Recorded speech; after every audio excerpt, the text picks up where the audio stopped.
माळशिरस पंचायत समितीच्या 18 जागा भाजपने स्वतंत्रपणे लढवल्या होत्या, तर मोहिते पाटील आणि आमदार उत्तम जानकर यांच्या नेतृत्वाखाली दोन्ही राष्ट्रवादी आणि शिवसेनेला यांनी एकत्र येऊन निवडणूक लढवली होती। त्यामध्ये भाजपला 6 तर मोहिते पाटील जानकर यांच्या आघाडीला 12 जागा मिळाल्या होत्या।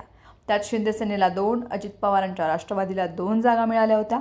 त्यामुळे हे बहुमत मोहिते पाटलांकडे होतं आणि सभापती पदासाठी राष्ट्रवादी काँग्रेस शरदचंद्र पवार पक्षाकडून वैष्णवी देवी मोहिते पाटील, तर शिवसेनेकडून दत्तात्रय मगर आणि भाजपकडून ऋतुजा पराडे पाटील यांनी अर्ज भरले होते। मात्र वैष्णवी मोहिते पाटील यांनी अर्ज मागे घेतल्यानं दत्तात्रय मगर आणि ऋतुजा पराडे पाटील यांच्यामध्ये थेट लढत झाली।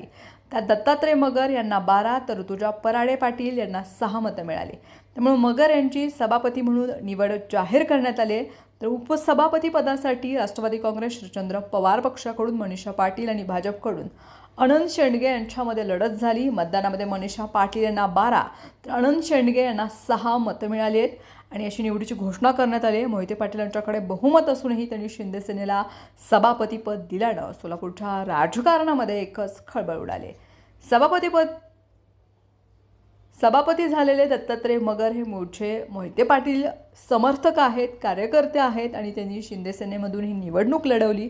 त्यामुळे मोहिते पाटील यांच्या शिंदेसेनेमधील आपल्याच समर्थकाच्या हाते सभापतीपद सोपवले। दरम्यान मगर यांचे चुलते नानासाहेब मगर हे सहकार मंत्री शंकरराव मोहिते पाटील या साखर कारखान्याच्या अनेक वर्ष संचालक आणि उपाध्यक्षही होते।